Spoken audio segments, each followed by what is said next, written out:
guys, it's me, Simon. So I'm doing my first review of the Nintendo 2DS Basket's Glory.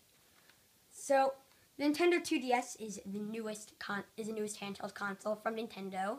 It's mostly geared towards younger kids of 6 and 7 because it doesn't have 3D, as the name would suggest, because it's a 2DS. So it won't screw up your eyes if you're young and developing. And it also does not have the hinge design. It's a slate, so it's going to be harder to sit down on and break.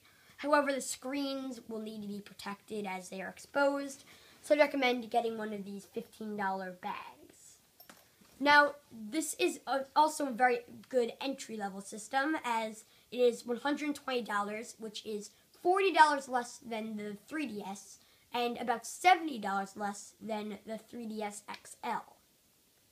So when you get the 2DS, you get this box, which includes a charging cable, some AR cards, an instruction manual, which I've not read,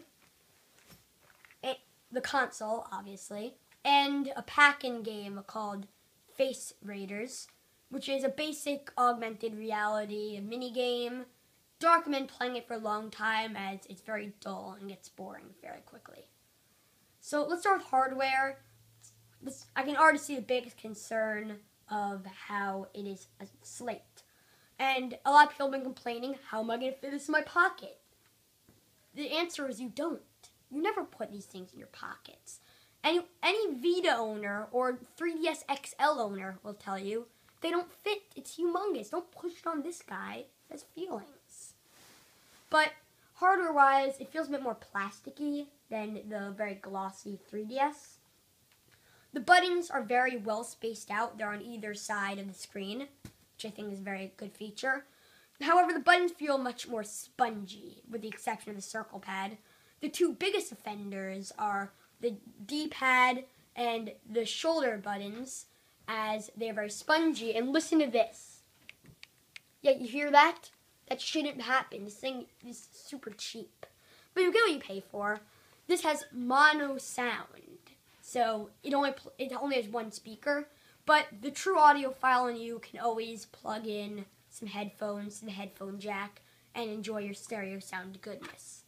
The screens, pretty good. I think you can see those.